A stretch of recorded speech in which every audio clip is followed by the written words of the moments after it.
MAGA Man is brought to you by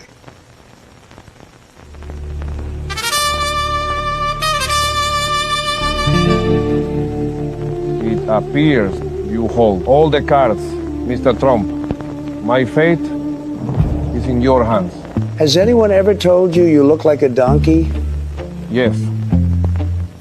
Many times. Even facing certain death, you're defiant, like a petulant child. Well, it won't help you now, Maduro. Your time is up. F8. You sunk my oil tanker. Hasta el final, asshole. Coño, carajo. Oil Tanker, the new game from Built and Madly, proud sponsor of MAGA Man. El papá de los pelucones.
This is not going to be easy, but we'll make him talk.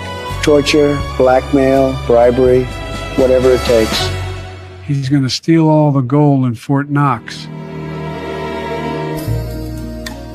Well, that was easy. That's what you're talking about, right? A Forge Porous heist? More money in there than a Somali daycare. Lot of gold in Fort Stocks. I mean, Snort Fox. I mean, Sports Rocks. No, I mean, you know the thing. So it's a heist. Was that supposed to be a secret? Oh yeah, that's a secret. Don't tell anybody.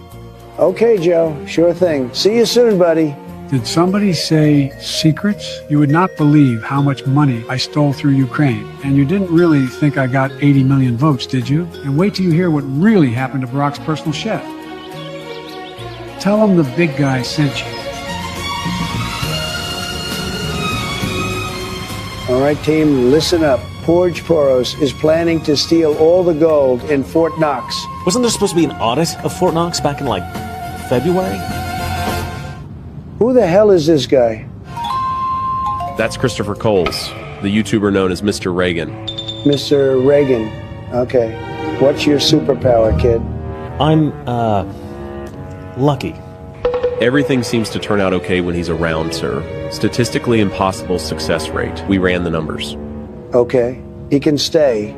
To Mr. Reagan's point, we actually did the audit, sir. Contrary to online conspiracy theorists, we've actually increased our gold supply. 29,000 metric tons, about 80% of all global monetary gold. 80%? How is that possible? That seems pretty good. The reason we didn't publicize the findings is that we don't actually want foreign governments to know this. If they knew how much gold we're sitting on, We'd have every country in the world trying to take it. exactly. Probably China. I just like saying that word, China. So Poros isn't just trying to steal some gold, he's trying to steal most of the gold. Better call in some of the others for backup. Hey, pilot, you'd better step on it. We've got to save Fort Knox. Will our heroes reach Fort Knox in time? Can they stop the diabolical scheme of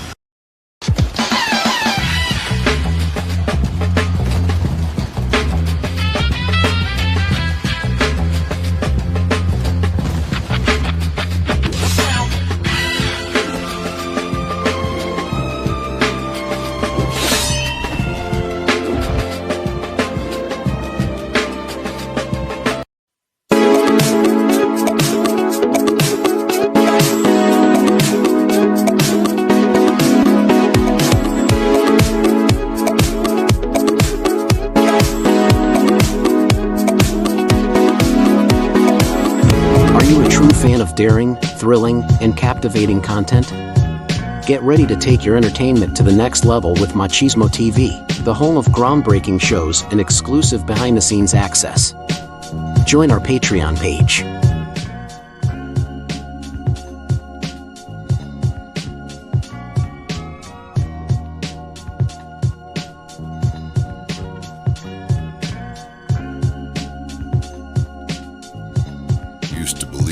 Border security and immigration enforcement were just common sense ideas. Don't believe it? Take their word for it. Americans are right to demand better border security and better enforcement of the immigration laws. We simply cannot allow people to pour into the United States undetected, undocumented, unchecked. We've had 5 million undocumented workers come over the borders. It has become an extraordinary problem. All Americans, not only in the states most heavily affected, but in every place in this country, are rightly disturbed by the large numbers of illegal aliens entering our country. And we must do more to stop it. Biden, yes or no, would you allow the cities to ignore the federal law? No.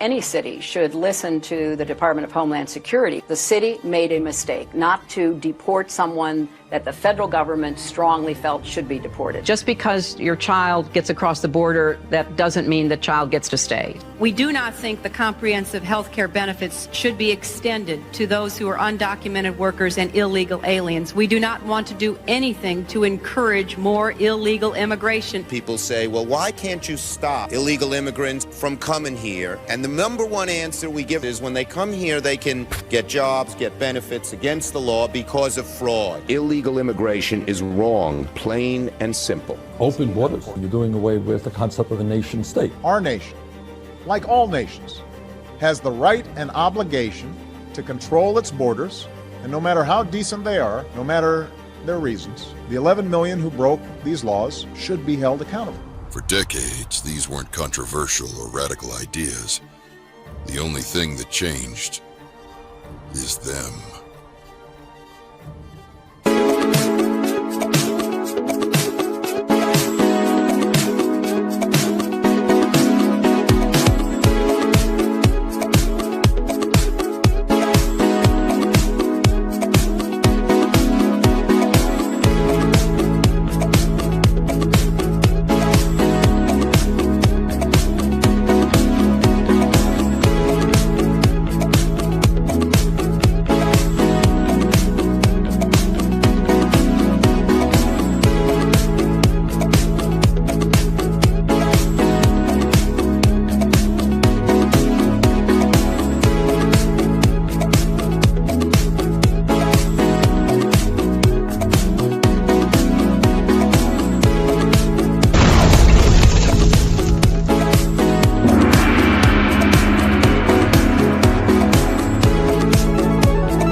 1, 2, 1, 2. All right.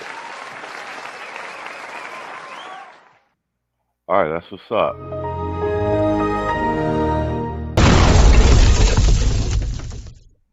All right. Let's go through some stuff, man. Random shit. I got a bunch of shit I want to get to that I got to earlier during the week. And this, yo, what up, Kwame? What's up, man? And this Epstein, yo, since they didn't drop those 3 million documents for the Epstein files, you haven't been hearing a whole bunch about it in the mainstream media. They took some shots like the first day or so, but it's all the YouTubers and the independent journalists going through everything and chipping down on it. And some of this Epstein stuff is crazy. But I want to talk about this at the Grammys with the boy Shabuzi, and then they got all the black artists and everything to push this immigrant narrative, even some of the FBA. So let's go through a little bit of this real quick. And then I want to go through some of this Epstein stuff too.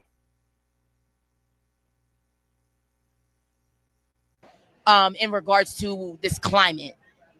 I think that we should be intentional about being very vocal about that. First of all, Jesus' mom and daddy were immigrants. So, but we need to be very. You better. So, this is why Kirk Franklin, yeah, Jesus' mom and dad were immigrants. Not in the United States, they wasn't. This is why the black church is bankrupt, morally bankrupt. We just need to be very careful to not be arrogant and prideful. And I think that we need to get in the streets and to be able to save and love as many people as we can. And when I say save, I'm not talking about just their souls. I'm talking about their lives. We need to be feeding people, taking care of paid actors. People, looking out for people. Because the way the government is happening with this change in AI, it's going to put a lot of people out of work. So we need to be more compassionate about the human race. And particularly January seems to have crossed a line. Do you feel like that's what's happened? I do. I also get a little tired of Hollywood jackasses coming out and telling us what to think. And that's a bit. Billie Eilish telling me that, that it's stolen land. I'd love to see her turn her keys back to her multi-million-dollar mansion to whomever is going to come over. But if you don't like it, don't say listen. That, and then, don't listen. We're sitting here listening to all this and these sorts of people. Nobody cares what sorts Hollywood of people thinks. Nobody cares what they think. It. I really like Jennifer Lawrence talking about, finally, she said, I'm not going to speak politically because nobody listens to us. And I think she's 100% right. That is not true. Grammys was the most disturbing, sickening thing I've seen in a very long time. The bloodsuckers of the Hunger Game decided to take it upon themselves to flaunt their $100,000 worth of clothing as they follow a trend by pinning a button that says "Ice Out" on their chest. This is absolutely facts. And I don't know if you've been watching social media. See how this is just like a regular dude. Like, you know what I'm saying? This is just a regular dude. And they talk. It's spot on. Like, I think that the climate has changed. Even though we still got the old Negroes and the Democratic shills and whatnot, the climate has changed politically where I guess we've been having these conversations for so long, over the last 2 years, that the everyday person who's just turning on their phone, making comments on social media, they could see through all the smoke and mirrors and like these liberal leftist ploys, because he's calling this one straight down the middle. Ridiculous, especially knowing the fact that the Epstein file has been updated the last 48 hours and nobody's speaking about that. Every year is something. Last year was Ukraine. The year before that, they were all going around wearing Chuck E. Cheese buttons. Who knows? These people do not care whatsoever. Make no mistake, people. Everybody that was in that Grammy room, they got some demons that we never imagined. Trevor, which is another one of those beta male liberals, decided to mock Nicki Minaj because Nicki Minaj has allied herself with Donald Trump, which is the most common sense thing to do. Everybody is just basically jumping her. And that right there tells you a lot about loyalty. Not only loyalty, but tell you exactly how Hollywood works. None of them people in that room is sane. They are all sick. For all them black artists to get on that stage, I believe Kendrick Lamar basically support illegal immigration, knowing the fact. Bingo, the Kendrick Lamar shit. And he should be ashamed of himself because he's from Cali. So he know about the black and brown problems and the issues and whatnot. So he got his Grammy and whatnot, but the handlers all got them paid, and everybody got their script and their talking points for when they get in front of the camera and when they go and accept their awards and whatnot. The age of the celebrity influencer, at least in terms of their opinions on politics and social issues, the YouTube, social media, we've killed their influence. Social media, the social media and the content creators and the citizen journalists, we're the new influencers. That Joe Biden and that administration brought all these illegals up in here for one purpose and one purpose only. We understand that black people were starting to vote Republicans in the drove, and they knew that. So what they said was, hey, we need people to replace the black community. And that is one of the main reasons why they let these people in here so they can vote, because they thought if they let them in here and give them all this, that they will vote. The fact that you know that, Kendrick, and you still sit on that stage and you protect these illegal immigrants, knowing that the illegal immigrants was ultimately going to replace black Americans in this country, makes me sick. I just told you a little while ago, these leaders that they call leaders, this included Lena Horne, this included Dick Gregory, and this included comedians, comics, trumpet players, baseball players. Show me in the white community where a comedian is a white leader. Show me in the white community where a singer is a white leader, or a dancer or a trumpet player is a white leader.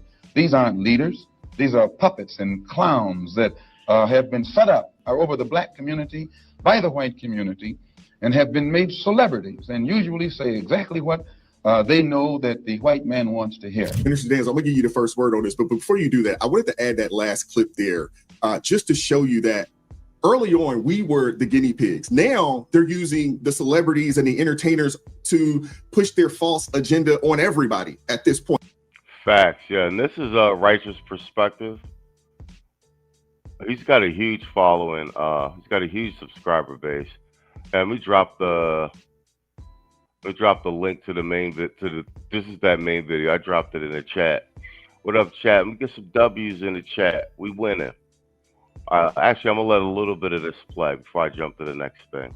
Wait, Minister Danzo, what's your thoughts? Go wherever you want to go with it. If stupid was a crime, most of Hollywood would be in jail for life. No question about it. That's just a fact. The people out there, they're actors. They think that they're brilliant. They're just crazy people. But it's sad to see people like Kirk Franklin trying to get on the bandwagon. That's a travesty in itself. You may not have seen the clip that Billie Eilish statement she made during the awards. But she said no one is illegal on stolen land.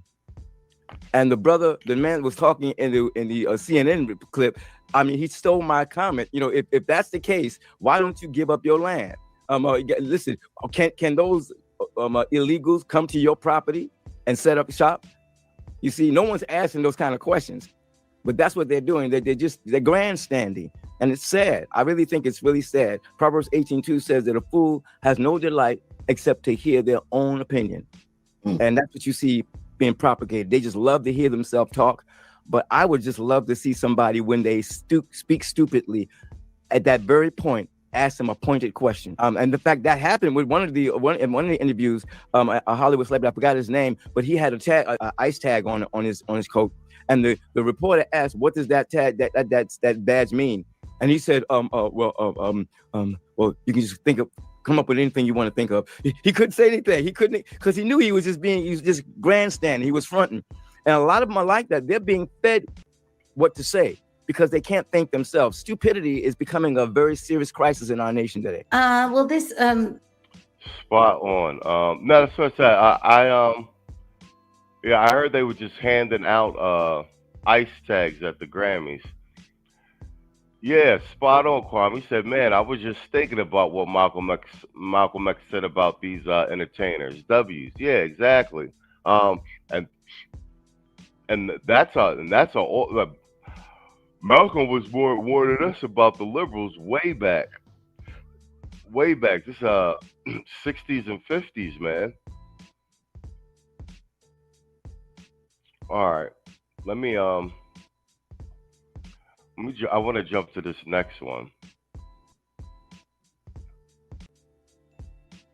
because I think this was Dr. Common Sense. Oh no, let's do Shabu. Let's do Tim Black with this the Shabuzi who won the award at the Grammys, and he said this country was built by immigrants. This is Tim Black. Tim Black's commentary on this. I thought he was spot on. And Shabuzi's Nigerian. So, but, you know, he's making basically FBA music. How many of y'all heard this Shabuzi comment at the Grammys? Yeah, man, I talked about Shabuzi and I had to go in a little bit, you know what I'm saying? I had to do my commentary on the Shabuzi. I didn't even know what a Shabuzi was. Well, my shit frozen. You know, I'm still on RAW. Hit a. What the hell?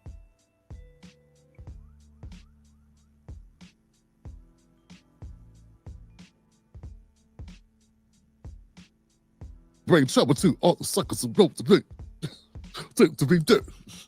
You know, I'm still on Big Daddy Kane, Rakim. Now, you know, I'm updated a little bit more, you know. J. Cole, Kendrick, I'm still there, but Shabuzi.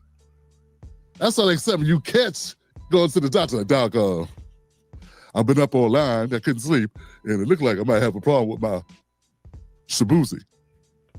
But I got up to speed on Shabuzi real quick because I'm a quick study. And the shit he said at the Grammys was, you know, I would like to say it was uniquely bad, but nah, it's been said before. It's been said before, you know, immigrants built the country. They built America. You know, and so, you know, he's just the latest person to do it that's got a lot of attention. He ain't the only one that said that shit. You know what I'm saying? It's crazy. We got, during Black History Month last year, Donald Trump was giving a speech, and he was in a room full of black people, and he said, hey, you know, black Americans, they built America, they did this, they did that, they did a lot for America. We all built it, but what black Americans did was very substantial. And it was like a very positive statement Trump made about black Americans. You know what I'm saying? Meanwhile, a year later, we got Shabuzi at the Grammys saying the opposite. And we got people defending. Spot on. And Trump is really the first one to make a comment about birthright citizenship and the 14th Amendment. And that all these rights and all of these resources that are being handed over to other immigrant groups, that they were meant primarily, birthright citizenship in particular, for the babies of slaves. So spot on, Tim Black. This shit. I'm like, man, what's going on here? I thought Trump was the one who didn't give a fuck about, you know, he didn't respect black people. So my thing about Shabuzi is, I know he wants to, he puts out a statement today. Well, yesterday, he puts out a response. And let's get into the response, okay? Because I got a response for the response. I mean, he gonna respond. I mean, I can't just leave him hanging. He taking time out his day to get his publicist to put together a comment. The least we can do is acknowledge it, chop it up, right? First and foremost, I want to express my deep gratitude to everyone who has supported and celebrated my journey as an artist. I also want to acknowledge the conversation surrounding my acceptance speech. To be clear, yeah, he ain't write this. Yeah, he did not write this. This right here, this does not sound like normal. Yeah, they publicists, PR people, and they damage control wrote this. Why? Because they don't want his record sales to drop. They don't want them record sales to drop. They seen what happened to Fat Joe. Know what I mean?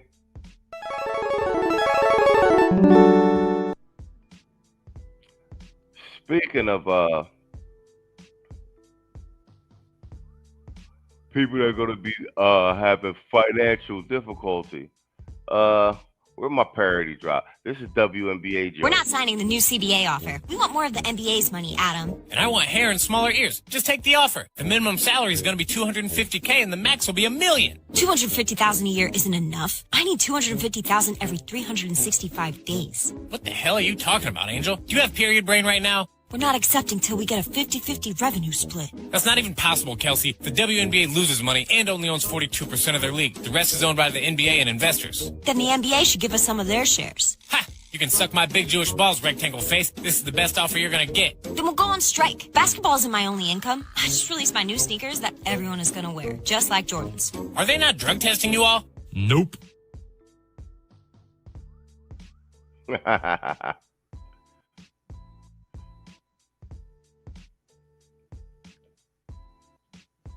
People stuff. That's that prepared remark shit that they give you. To be clear, I know and I believe that we, black people, built this country. Hold on, man. Okay, response. I can't even get through the first. I don't know, what is this? The meat, like the meat and potatoes of it, I can't even get through it without roasting it. What you mean we? Dude, you just got here. Fam, you 30 years old. What have you done to build the country? Who is we?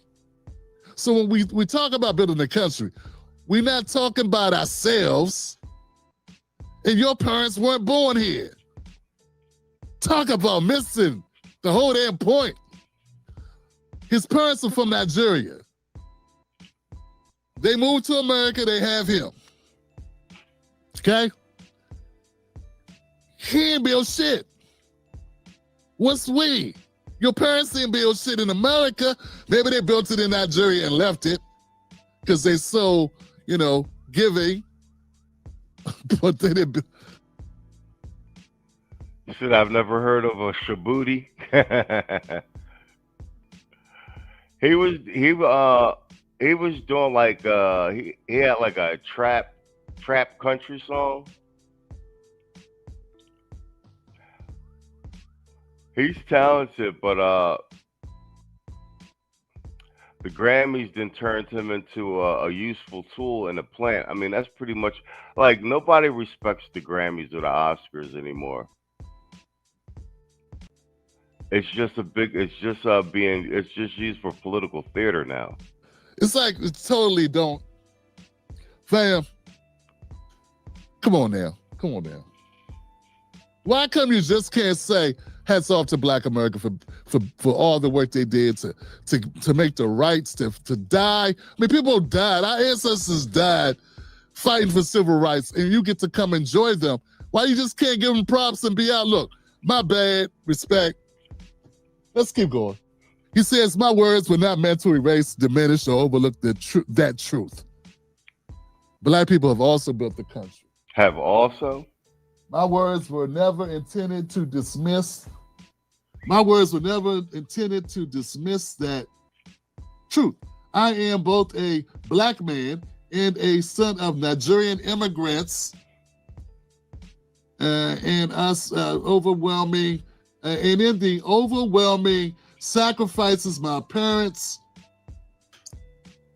and in the overwhelming moment of winning my first Grammy, my focus was on honoring the sacrifices my parents made by coming to this country to give me and my siblings opportunities they never had.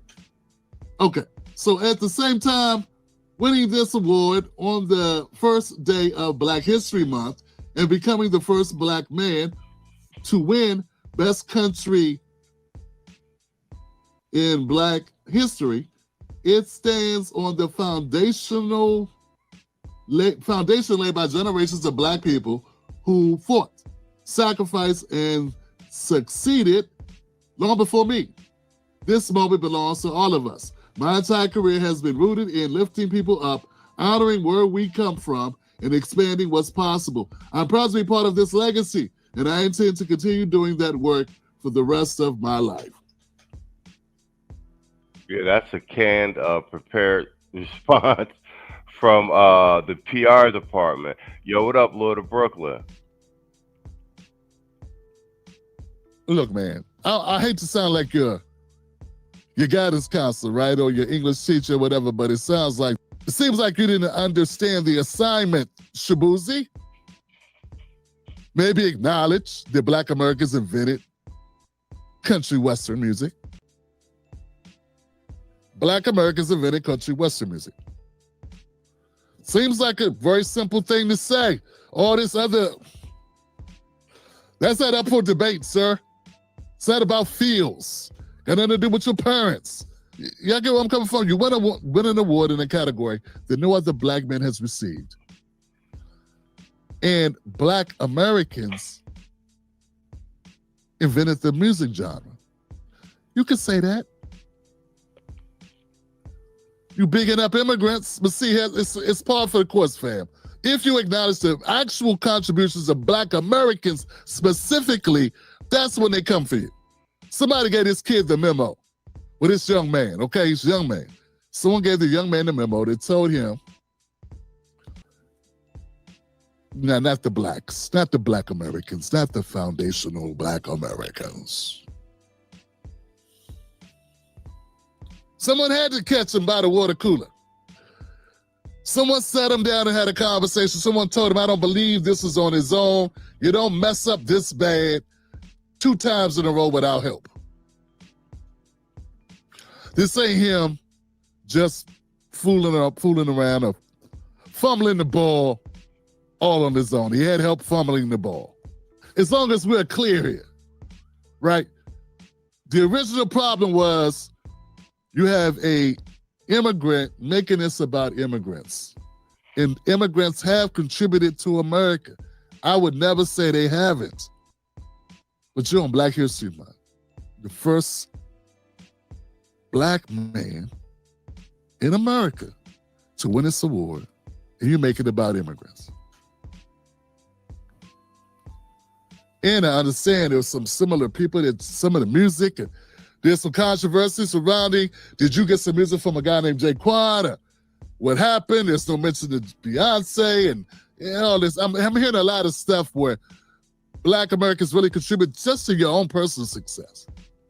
And you carved this out of the statement, and now you doubling back as damage control, and the damage control ain't controlling, and it is what it is. And see, this is the thing, fam. This is why we must demand our respect, because if we don't demand respect, nobody gives it to you. You gotta demand it, you gotta take it, because these people act like they will disrespect you and then act offended when you call them out. Why would you accuse me? You know, they do that. They go right into Karen mode. Him wrong. We not wrong. He's wrong. He got it wrong, right? He got it wrong. And now it's like, oh, why are you jumping on here? Why are you taking away from his moment? He had them remarks written down, fam. They was written down. He didn't come off the top of the head. He wasn't freestyling. So anyway, that's it. That's all. Just Shabuzi, go sit down. You know, Jagoofy. Shabuzi is goofy, and go count your money. Spot on.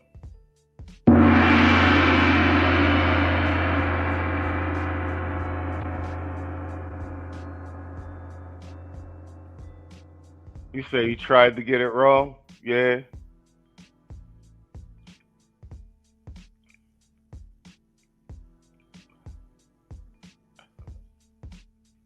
Yeah, this immigrant agenda is really turning into a thing, man. And I've been all up and down my feed and in my algorithm, man.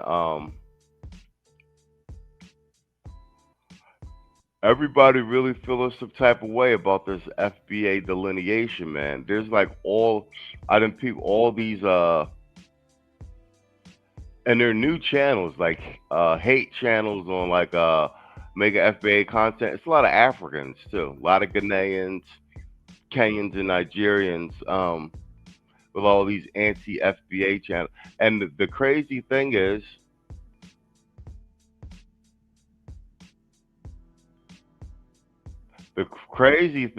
that all it is lineage-based stuff, you know, with our definitive history here in this country, and us wanting these resources allocated to us. Nothing crazy. I mean, it's just like the America thing, man. Everybody been eating on our back for a long time. It's time to make an adjustment. I just found this. I didn't even see this. These protesters, these white liberal protesters, who are so against racism, calling a black ICE agent the N-word. And this is from what is it? Dr. Common Sense. He's a black guy. I'll be watching his content sometime. But watch this. Like we should rip people apart from their families. Are you a man? Wow. Wow, is that a question? Wow. Okay. How do you feel about ripping people from their families? Does that feel good? Fucking house nigga. Sir, I need to move. Fucking house nigga. Where you put a fucking KKK? What's wrong with you people? Why are you calling a woman a man? I mean, what kind of a guy does that? Fucking house nigga, bitch. You heard that? You heard that? These white liberals are out here fighting for and defending immigrants for. You heard that? So I be telling you, these white liberals, they the most racist. Did you hear the racist white Democrats call the black ICE agent a nigger? Then one called him a house nigger, not the N-word, nigger. I've said this and I said before. Nobody's more racist than liberals. That doesn't mean there's no Republicans that's not racist, but nobody is more racist than the damn liberals, white and black liberals. See, blacks who are liberals, they say the point that he just made, and that's what I'd be saying about a nuance in these political conversations. And he was saying, just like he said, no one's saying that there aren't racists over on the Republican side. And I keep reiterating this this talking point that yes, we voted for Trump. Trump is MAGA. Trump represents the Republican Party, but Trump is not a Republican. Trump is someone who took over the Republican Party. Most black men who aren't these old Negroes, they voted for Trump because they liked his policy platform, his America First stance, and also because they was trying so hard to take this man out and he would not fold. He was the Teflon Don. And even though people try to pretend now, black dudes have always liked Trump since like the goddamn 80s. And like I said, we say Republican Party, but this Trump term, I keep reminding people that he absorbed 2 third-party candidates, Tulsi Gabbard and JFK. So a very strong argument could be made that this is actually the first real third-party administration that we've ever seen. It's just Republican in name only. Do you know what I'm saying? And moving forward, even after this Trump term, you know, if a Republican policy and platform ends up being nothing that is of service to the FBA black man, we won't vote for that policy either, or the Democrats. Most people will probably choose the couch or something like that.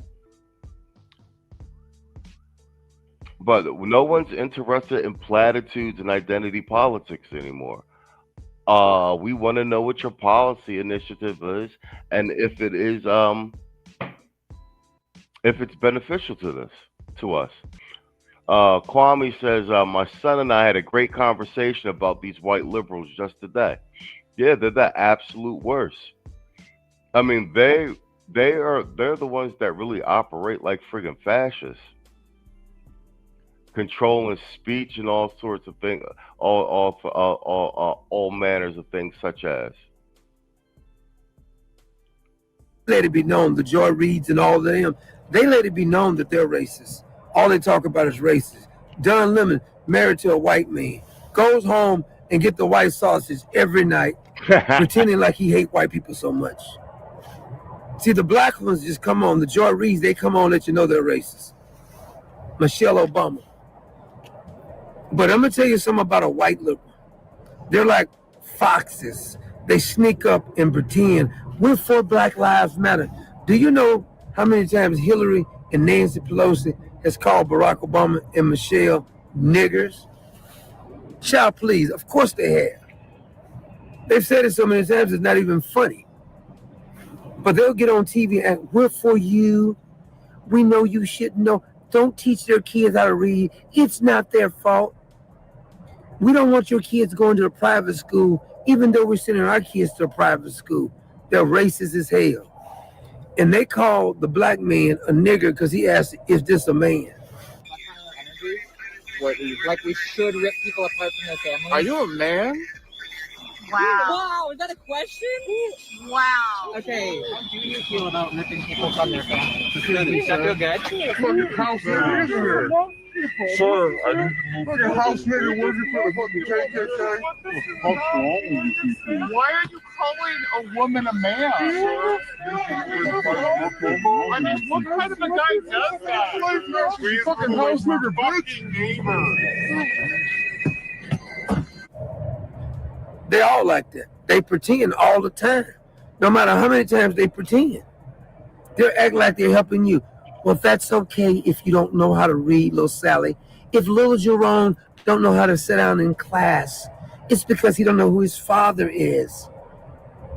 They do everything to placate. And see, then they'll go get them a couple of Negroes, leaders, to go tell the black folk who to vote for. Did it with Dr. King, Jesse Jackson, Al Sharpton, Barack Obama. They even got Kamala Harris trying to adopt her as a black person. They even went and got Joe Biden and said, if you don't vote for Joe Biden, you ain't black. Chesley Handler, who was dating 50 Cent for a previous time, she once told him that she needs to remind him that he's black. In other words, he's coming off the plantation, trying to have an independent mind. He don't want to pay too much in taxes. They call him a nigger because he asked a man if he was a woman, saying you insult a woman. You got a ding-a-ling. What are you talking about?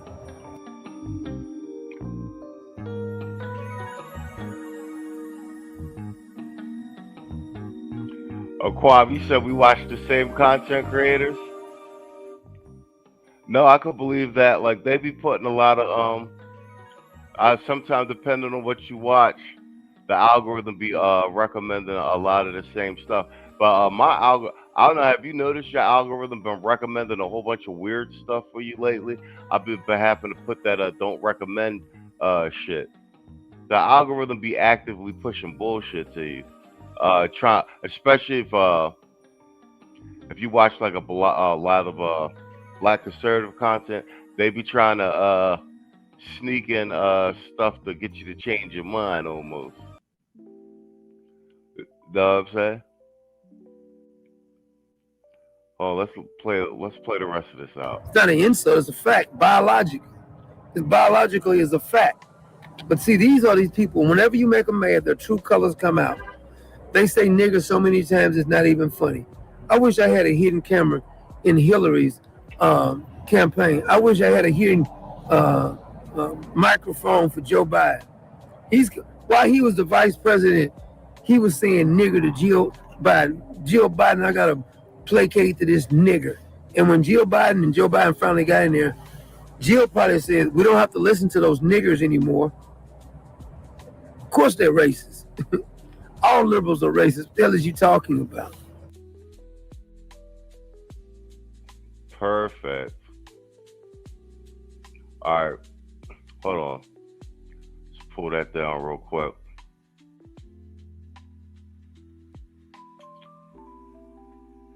Let me load up some of my, let's take a parody break real quick. I analyzed videos of over 100 instances of Superman catching people falling from buildings. Superman dips 30% more to cushion the blow of white people than he does blacks. This is a clear indication of implicit bias. There's no way around it. Superman is racist. What they neglected to tell you is that the white individuals all fell from skyscrapers. The black individuals fell from smaller buildings, on average, experiencing significantly lower velocities. And why does Superman live in Metropolis, the city with the lowest crime rate in America? Because it's also the city with the whitest population in America. To heck with this. I'm moving to Poland. Mr. Reagan.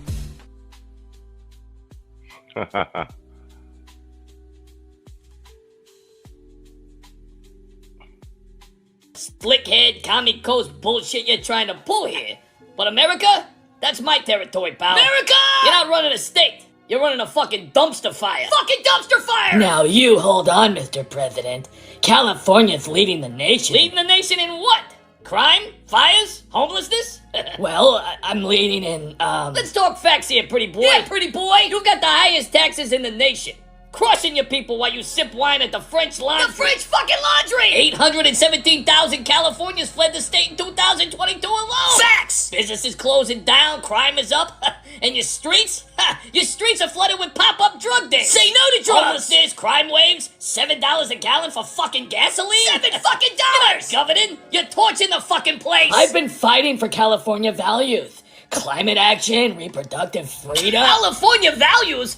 You mean porn in the classroom? Pervert! Keeping parents in the dark about their kids' gender transition? You sick fuck! You declared a COVID dictatorship. Locked down your whole state for 3 fucking years and then partied maskless at fancy dinners while your people suffer. Suffer! I'm talking scorched earth incompetence, Gavin. You're a one-man wrecking crew, and I'm gonna clean up your fucking mess. You're just politicizing tragedies. Like the wildfires, I'm protecting... Wildfires? You let environmental red tape block foresting and control birds. You let LA burn to the fucking ground while you pose for fucking photo ops. And now you think you're gonna defy me? Not up in here! Not up in here! You go against me, and I'll rain down an ungodly fucking MAGA firestorm on your whole fucking political career, buddy. You'll need the fucking United Nations, the Red Cross, and a fucking time machine to save your sorry ass. I will massacre your 2028 fucking dreams. Massacre! You can't judge. You push socialized medicine, killed fracking, and let violent crime spike while you emptied fucking prisons. You're not a governor. You're a walking extinction level event. That just happened. So take your California values and shove them right up your fucking ass. Click. Yo.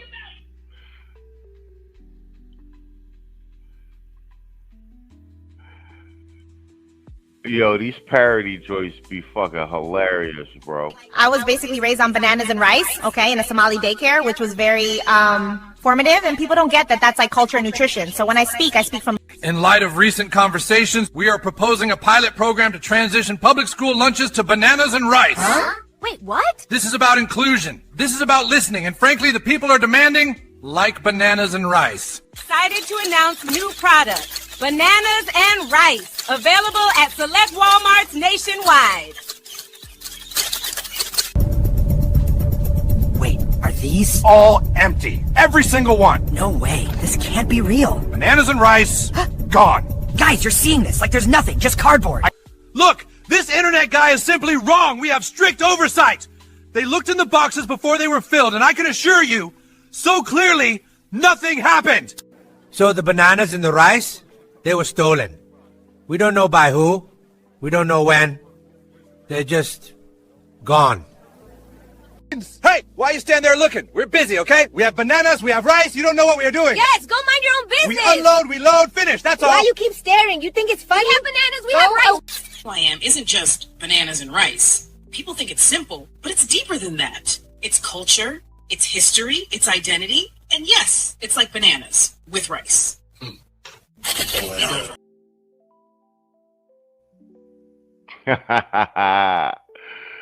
Oh, this shit never gets old. Yo, what up, Phil? Yo, I sent you I just set up the tech support stream as a podcast here on YouTube. So I think you can actually listen to it on YouTube Music and stuff now, too. We're starting to rack up the episodes. I think we're at episode 6 or 7 now. Phil Waff in the building. All right, let's look at some of this Epstein Island madness.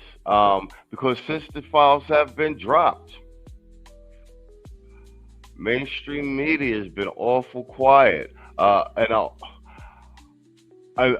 I think are they going to televise the Clinton's testimony, Senate testimony regarding the Epstein debacle?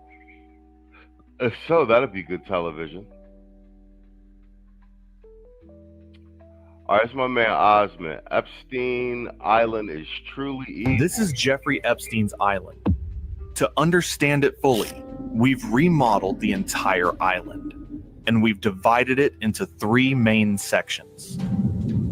So we can tell the complete story of how this place was built and what it was hiding. The first villa sits on a point just below the main house, built years after Epstein purchased the island.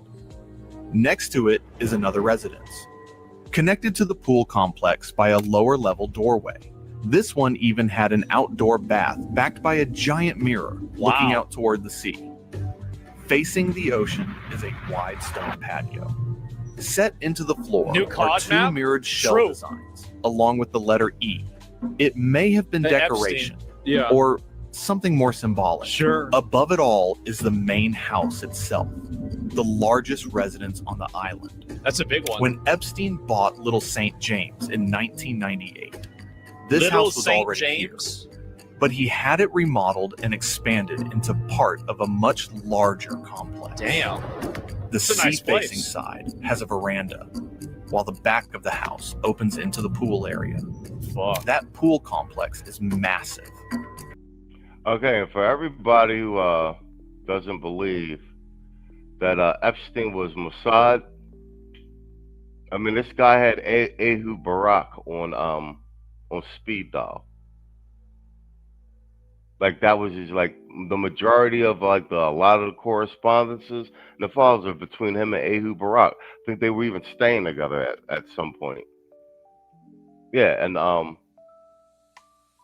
for him to have access to this much money so quickly, yeah. And like I said, and I'm still 50-50 that the guy's still alive, bro. I'm telling you. It has 4 cabanas, a pergola, and a large swimming pool in the middle. At the far end of the pool was a statue of a seated archer, and beyond it, a painted compass that some mistook for a helipad. What the Parts fuck? of the pool complex were 2-storied, with staircases and hidden doors that led into lower levels. Yeah. Not far away, along the beach, another villa was hidden behind thick It's another trees. house. Oh, it's like, yeah, it's so Visitors small. usually arrive by sea. Boats pulled into the island's jetty, which had a covered loading and waiting area. Can you believe this guy was literally sitting there on his rape island having presidents and other billionaires coming and asking him for advice while he's playing World of Warcraft and fucking around in Call of Duty, getting banned on Xbox Live? Like, I mean, this is actually insane. What the fuck? Those who came by air landed at the grassy helicopter pad. And it War had Thunder, small yes. shelters for passengers pigsty, and luggage. yeah. Nearby, two strange details stand out. At the top of a slope is a giant monkey statue, and beside it, a stone staircase A giant that leads up the monkey hill, statue? then stops abruptly, earning it the name the Stairs to Nowhere. This What? northern section of the island was meant to impress.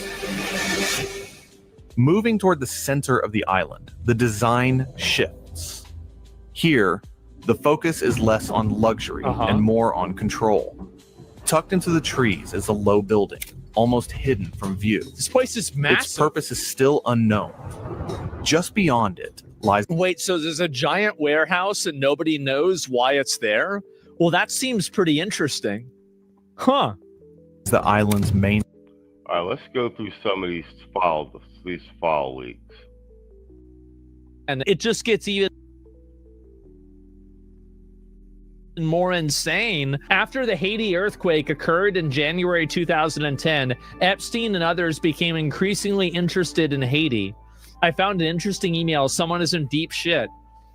An unnamed contact about low-key personnel trip to Port-au-Prince, Haiti, that someone named Steve had received an invitation to meet Haiti's newly elected president.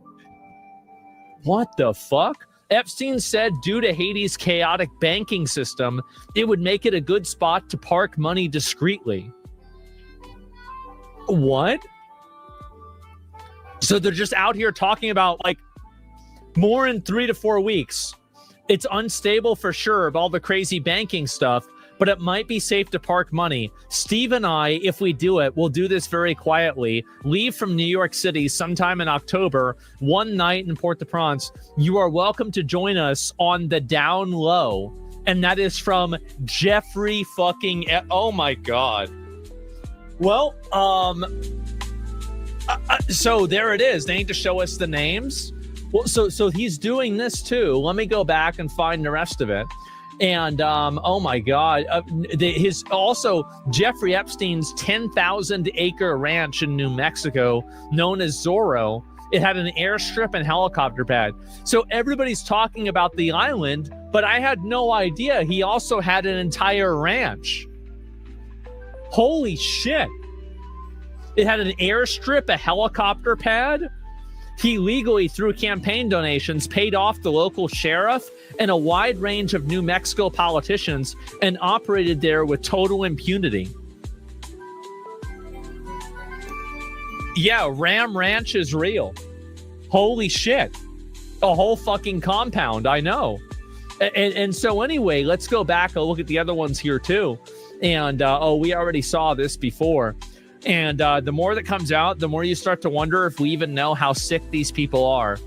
And Harvard professor Martin Nowak emailed Ghislaine Maxwell in 2002 to thank her for her hospitality. Then, out of nowhere, I am so happy that I did not kill anybody.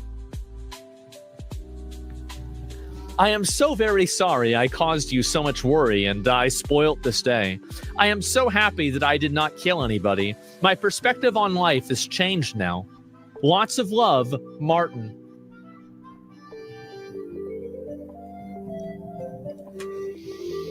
Jeffrey Epstein's Zorro Ranch report surfaced in 2019 regarding a never-realized plan by the late Jeffrey Epstein to use his ranch for a baby-making factory or a eugenics project where he hoped to inseminate women with his DNA. Bingo.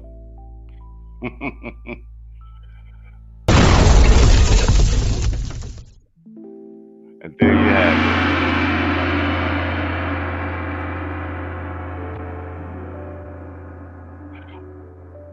I'm gonna be honest with you though. I mean, I think for a lot of black people,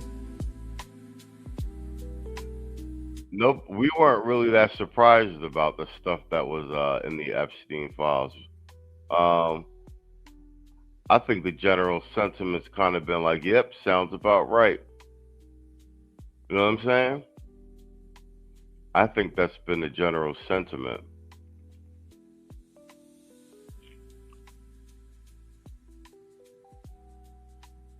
But no, there's been some political fallout with these files dropping. And like I said, I don't hear them talking about it on mainstream media that much no more. It's mainly YouTubers talking about it. Where's the one? Yeah, this is it. The British Prime Minister's taking. It's looking like they're about to give him a vote of no confidence. Starmer. Yeah, he's getting all of this fallout from the Epstein files because apparently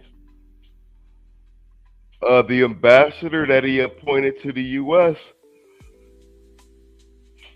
is all up and down the Epstein files, and it looks like Starmer knew about it when they did the initial security check on him for him to get the position. So this is actually this actually happened in Parliament. Whoa, hold up. Keir Starmer's finished. He admits he knew Peter Mendelsohn. So Peter Mendelsohn, this is a guy who is one of the recurring characters, you could say, in the Jeffrey Epstein files. Not a good place to be in. And so Keir Starmer, they're saying they knew he was friends with Jeffrey Epstein. Well, let's watch this and see what happens. When we knew this, I asked him at that dispatch box, he gave Mandelson his full confidence at that dispatch box, not once, but twice. He only sacked him after pressure from us. I am asking the Prime Minister something very specific, not about the generalities of the full extent. Can the Prime Minister tell us, did the official security vetting he received mention Mandelson's ongoing relationship with the paedophile Jeffrey Epstein? So clear. That's a good question.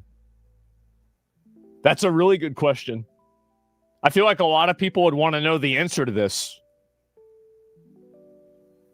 Prime Minister? Yes, it did.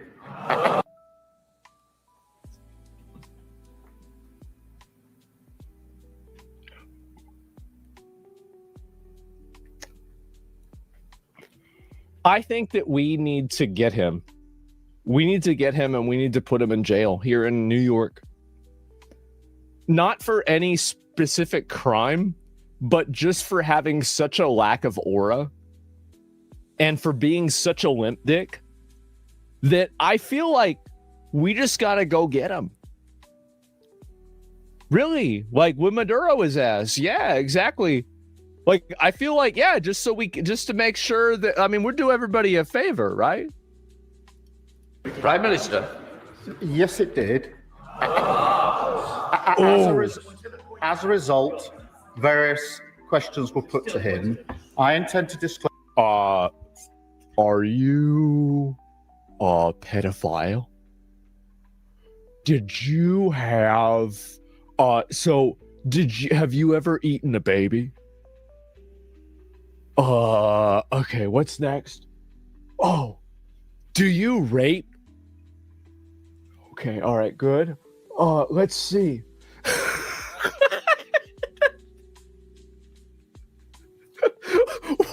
What's wrong with you? Close to this house, all of. What does pizza mean to you? The national security, prejudice to international relations on one side. I want to make sure that this house sees the full documentation, so it will see for itself the extent to which time and time again.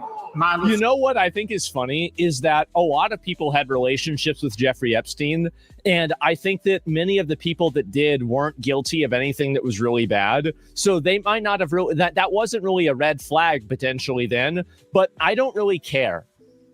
This guy is a limp dick. He's a limp dick. Everybody knows it. And whatever is going to get rid of him, I think that's great. I do. I think it's great. And completely misrepresented the extent of his relationship. He has negative aura. And lied throughout the process, including in response to... Look at this, bro. Aura level 0. This is embarrassing. You need to put this guy in jail. The due diligence. Mr. Speaker, I think it is shocking what the Prime Minister has just said.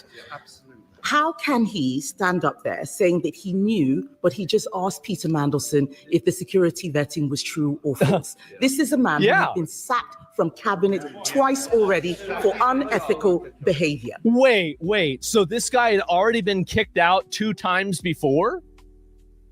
For how little aura he has?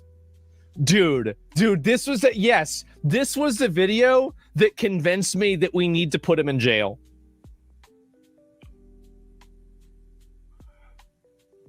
Yes, that's the British Prime Minister. You know, the kickback, and that's what I'm saying. You're not hearing about any of this on the mainstream news. I think this happened recently. This might have been in the last 72 to 48 hours. And they released 3 million documents is a lot. I think Trump just release it all and let the chips fall where they may. I mean, sneakily, his enemies are catching more strays from this Epstein shit. His enemies are catching more strays from this Epstein shit than he is.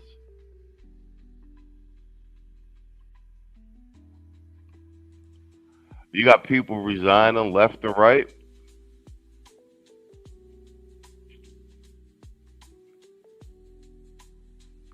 I want to do this one right here. Hold on.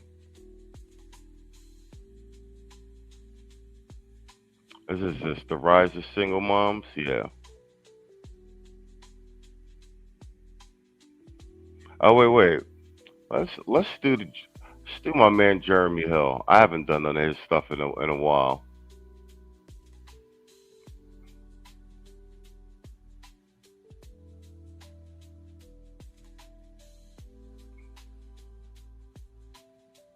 Is that loading? Yeah, it is. I analyzed videos of over 100 instances of Superman catching people falling from buildings. Superman dips 30% more to cushion the blow of white people than he does blacks. This is a clear indication of implicit bias. There's no way around it. Superman is racist. What they neglected to tell you is that the white individuals all fell from skyscrapers. The black individuals fell from smaller buildings, on average, experiencing significantly lower velocities. And why does Superman live in Metropolis, the city with the lowest crime rate in America? Because it's also the city with the whitest population in America. To heck with this. I'm moving to Poland. Mr. Reagan. All right, let's do this one. This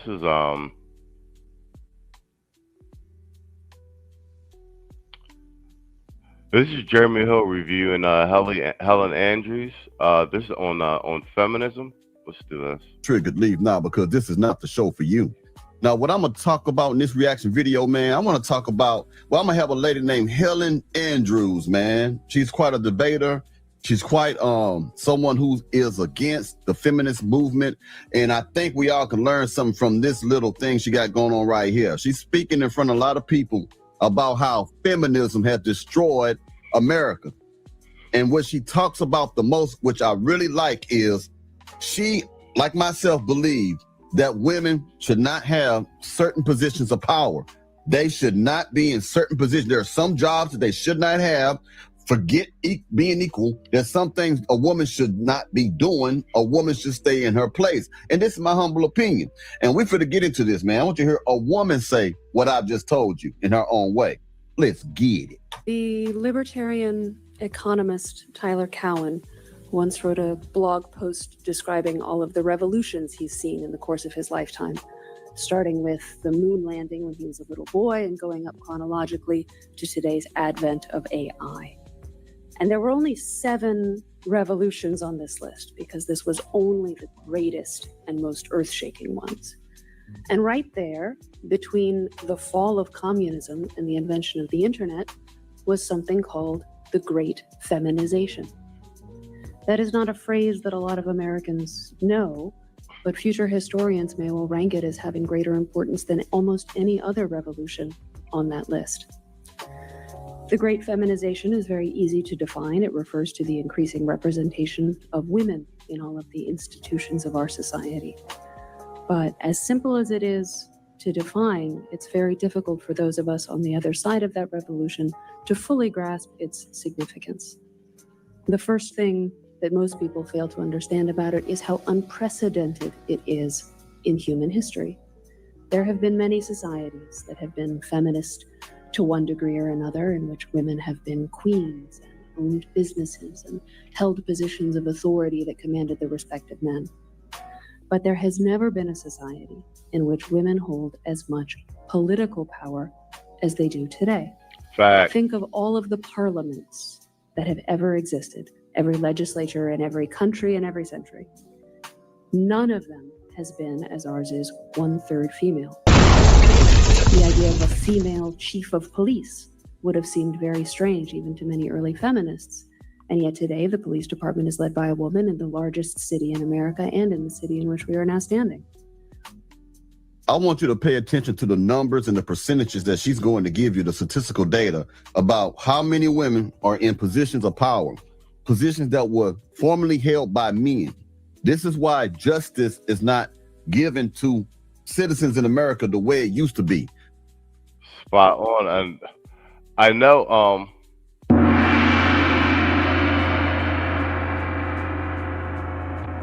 I've been slowly positing a argument over the last year or so, and part of it started out with especially with the political climate, especially since we were talking about black men in the community, and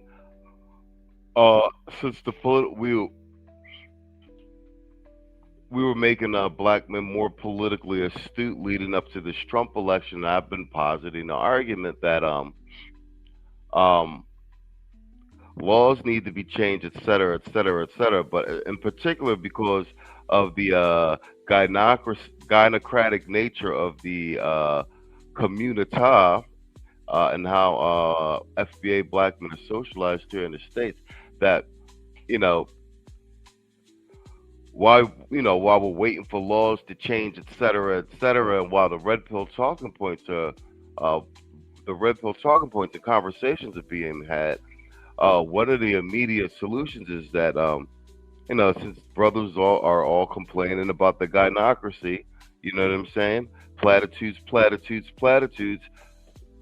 One of the first things y'all could stop doing is stop voting these quiches into office.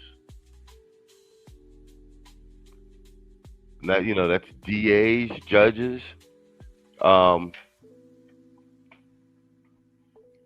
mayors. I'm from Philadelphia. We got a female 𝐾𝐒 mayor, female 𝐾𝐒 sheriff. Nothing is 𝐾𝐒's run the businesses, their positions that they're hired into, like single mother homes, and look at the black community as it is. And now, like I said, that goes across the board. Tito's been making an argument that it could, and it may seem far-fetched, but you've got these Gen Z boys coming up who are being very red-pilled. You got the OnlyFansification. Other one, it could be a lot of these boys are going to be in positions of power in the near future. There's arguments being made for rolling back the 19th Amendment and et cetera, et cetera. It seems far-fetched now, but I mean, if you had told us 10 years ago that people would actually in this day and time be debating what a woman is, and that they would be having transitioned men's playing a women's sport, none of us would have believed that to be a possibility. Women are moving on emotion. So a lot of times, people who have done some of the most horrible things, they get a pass. A judge can let a person who unalived somebody off simply because she feels empathetic towards that assailant, because that he or she came from a broken home and had a hard time in life, didn't get to start the way everyone else did.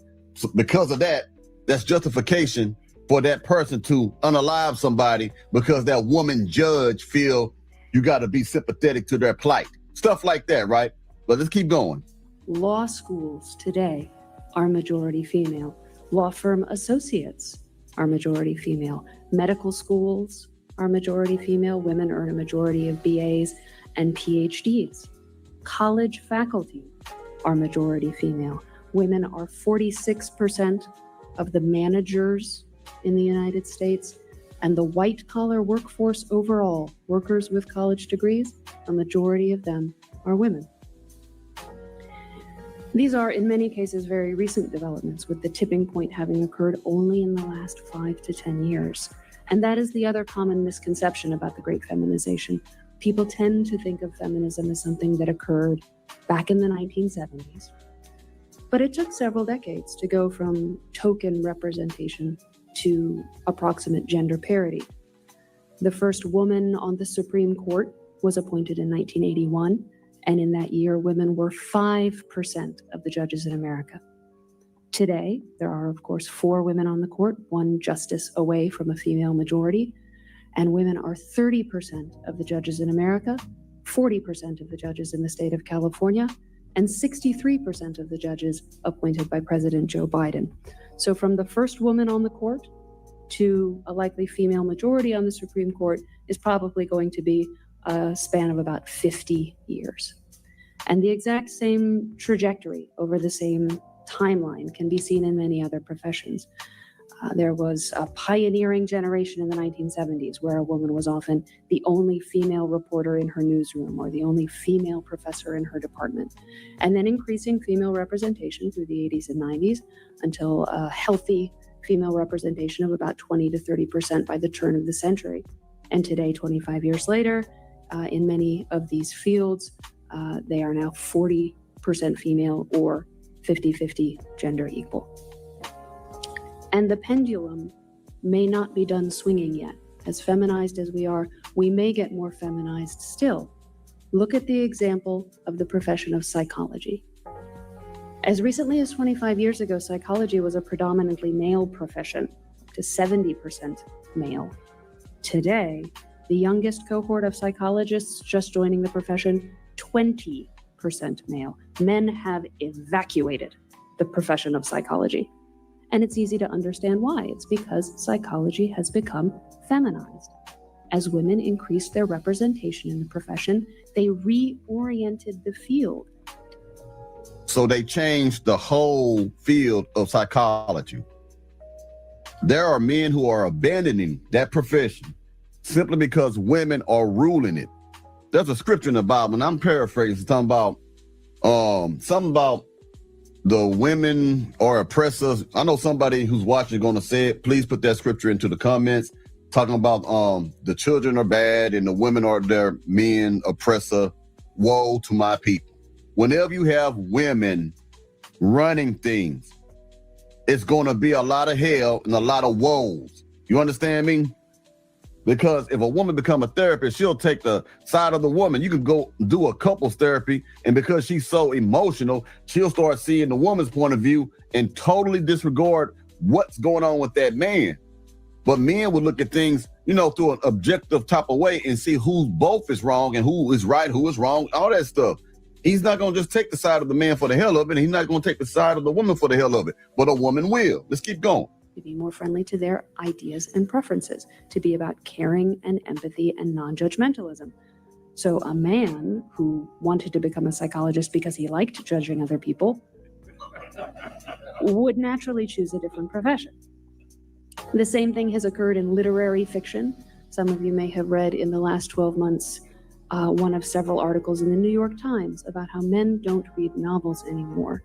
And the explanation why, which is very obvious to me, even if it's not obvious to the New York Times, is that the publishing industry is overwhelmingly female, almost 80% female.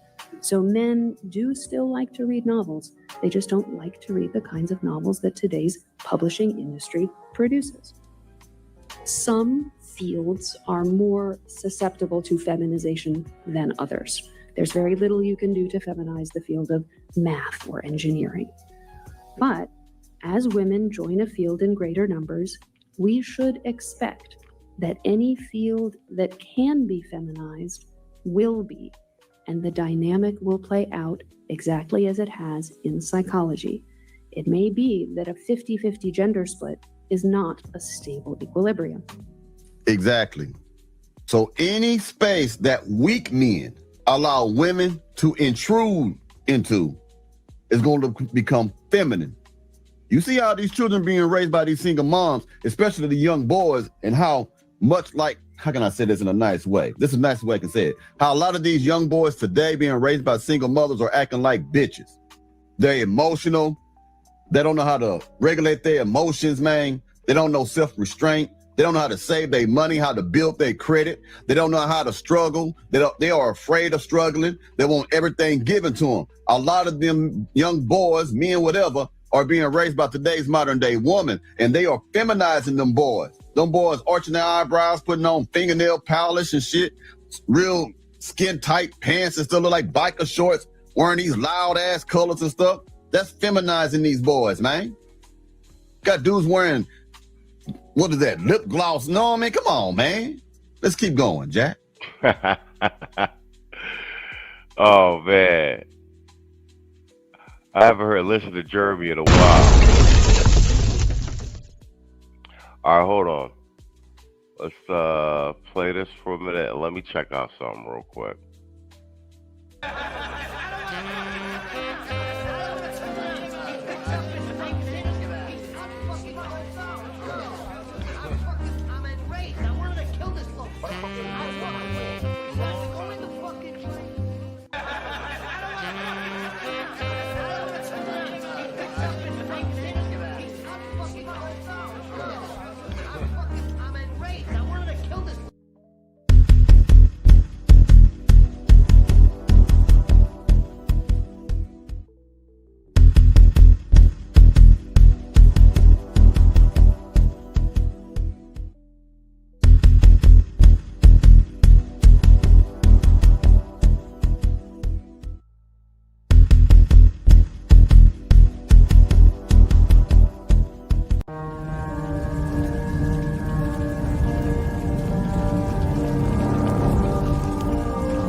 Dying for the right cause is the most human thing we can do.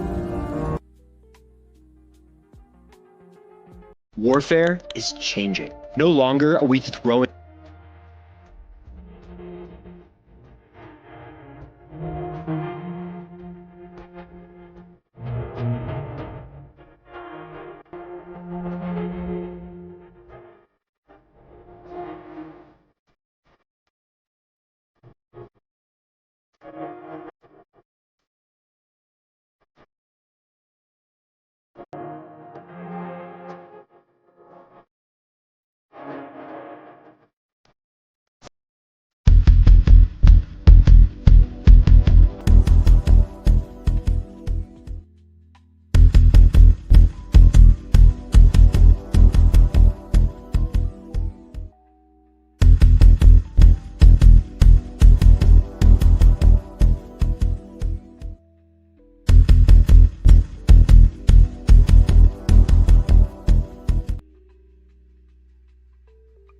All right, but this is the last one I wanted to do. So I like these random shit streams because I could go over stuff I normally wouldn't do in like one of the structured shows, like a news desk or the Sunday show or something. Oh, by the way, there's no Sunday show tomorrow. Super Bowl. So now everybody's going to be tied up with the Super Bowl, even if those aren't your two teams. So we're going to take Sunday night off. But this is a little expose on Palmer Luckey's company, Anduril, one of the weapons manufacturers for the U.S. Military, and they're perfecting this drone fleet technology.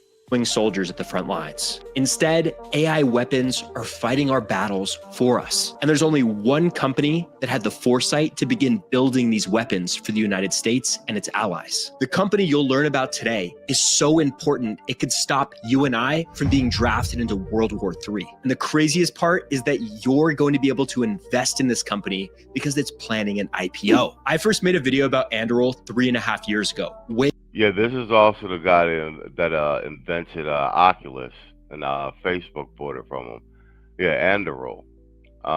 This is Palmer Luckey. Before anyone cared about what it was doing. And it might explain why the company's legendary founder follows me on Twitter. So with this video, I'm going to help you understand Anduril. Because if you don't, you'll not only fail to grasp the state of our world, but you could hesitate when this company goes public and miss out on the next NVIDIA level financial returns. Believing in futuristic companies is all about believing in the people that were crazy enough to start them. And Palmer Luckey is probably one of Silicon Valley's most interesting founders. His story starts in his parents' garage as just a teenager. Most of his friends were playing Xbox, but Palmer was building his own VR headsets from scratch. His breakout moment happened when legendary game developer John Carmack borrowed one of Palmer's headsets for a demo at E3. Suddenly, Palmer's garage project was front page news. In April 2012, Palmer founded Oculus VR and launched a Kickstarter campaign. The goal was to raise $240,000, but they ended up raising $2.4 million. It wasn't long before it caught Facebook's attention because Mark Zuckerberg was always furious that his company hadn't been able to build a hardware platform. In March 2014, Facebook paid $2 billion to acquire Oculus. Palmer was just 21 at the time, and he was excited to build the future of VR at one of the world's most well-resourced companies. But a few years later, something happened that would change Palmer's fate. In September 2016, he donated $10,000 to Nimble America, a pro-Trump group that funded anti-Hillary Clinton ads. When that donation was exposed, Facebook employees revolted, and the company didn't want any controversial optics around the division that would become one of their biggest investments. In March 2017, Palmer was ousted. I was fired at the height of my career. My gears were ground, and I really wanted to prove that I was somebody, that I was not a one-hit wonder, and that I still had it in me to do big things. And while his reputation in Silicon Valley may have been slightly tarnished, the fire to innovate grew even stronger, and the boy genius began plotting his next move. Palmer Luckey didn't start Anduril alone, and the 4 people he united to build this company are still with the business nearly a decade later. The origin story happened when Palmer met Trey Stevens, a partner at Founders Fund who'd previously worked at defense software giant Palantir. Trey wanted to invest in defense tech, but he couldn't find any companies worth backing. Now, this was saying a lot because defense, it's one of the largest industries in the world. I mean, 40 cents of every dollar spent on it globally is done just by the United States. There were a few big problems developing in the industry that Palmer and Trey spotted. The defense industry had become extremely consolidated, with only a few big players absorbing all of the spend. This in turn reduced competition, and with a cost-plus business model, which really doesn't incentivize speed or efficiency, a hugely important industry was operating with almost no innovation. Our defense sector was stuck in the past. The biggest defense contractors had stopped innovating as fast as they had before, prioritizing shareholder dividends over advanced capability. At the same time, Silicon Valley's top engineers were optimizing ad auctions and food delivery routes, while China was weaponizing AI, advancing hypersonic missiles, and building the largest navy in the world. Palmer and Trey just couldn't understand why the incredible technological breakthroughs happening in Silicon Valley weren't making their way into the UAS program. This means thousands of units could be deployed across infantry companies. But of course, drones aren't just defensive assets. What happens when they're put on the offense? In 2021, Anduril acquired Area 1, the company behind the Altius family of loitering munitions. It was a strategic move to add kinetic strike capability to their surveillance and defense portfolio. Altius drones are basically the modern version of Japanese kamikazes. They fly to an area, loiter for extended periods, then strike targets autonomously. They can patrol an area, identify targets using computer vision, and coordinate strikes with other Altius units. Ukraine has been using the Altius 600M since 2023, being supplied by the UK through contracts worth £30 million designed specifically for destroying Russian armor. But in 2023, Anduril upped the ante around its aerial defense capabilities again with a new product that might be one of its most impressive. Unlike the Anvil, the Roadrunner is designed for intercept missions, but at much longer ranges that are capable of defending assets like naval destroyers. It launches vertically with twin turbojets to intercept threats at high speed. The biggest breakthrough was reusability. Unlike traditional interceptor missiles, Roadrunner can land vertically and be used again. The economics really make this product a game changer. Traditional interceptor missiles cost $3 to $4 million per shot. For example, the Navy spent nearly $1 billion on interceptor missiles against Houthi drones in 15 months on the Red Sea. Roadrunner, on the other hand, can conduct hundreds of missions over its operational lifetime, and the Navy is already looking to roll it out on some of its ships.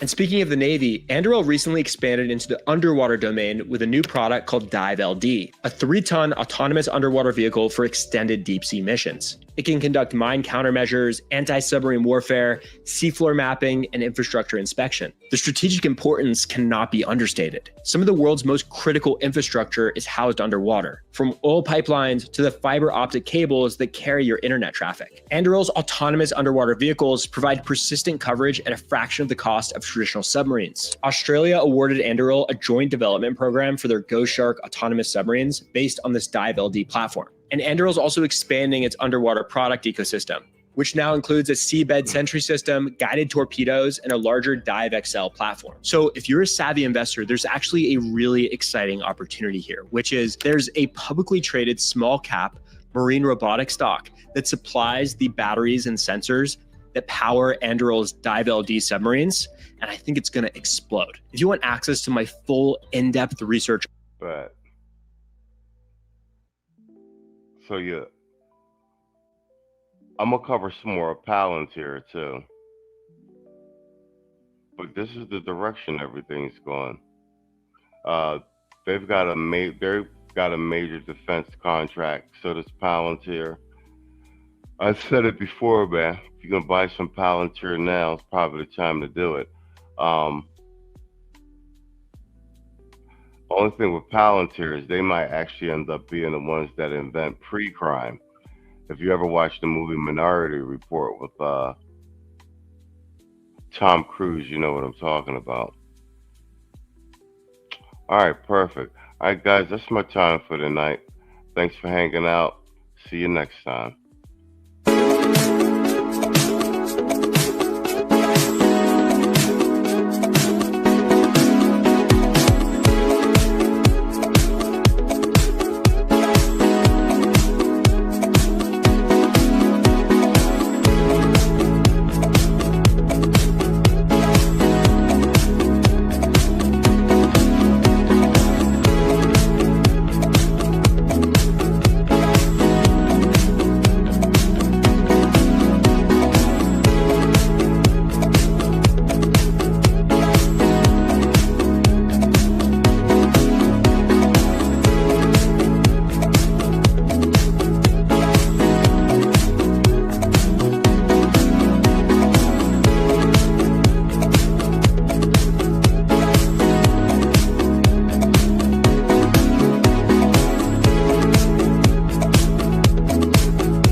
Where's Stewie? That's tomorrow, and that is it for us today. Okay, I don't know. Whatever it is, it's not right on the teleprompter. There it is. We are going to do Sting, yeah. There's no words there. To play us out. What does that mean, to play us out? To end the show? Yeah. All right, go. In 5, 4, 3. That's tomorrow, and that is it for us today, and we'll leave you with a... I can't do it. We'll do it live. Fuck it. Do it live! I'll write it, and we'll do it live! Fucking thing sucks! In 5, 4, 3. That's tomorrow, and that is it for us today. I'm Stewie Griffin. Thanks for watching. We'll leave you with Sting and a cut off his new album. Take it away.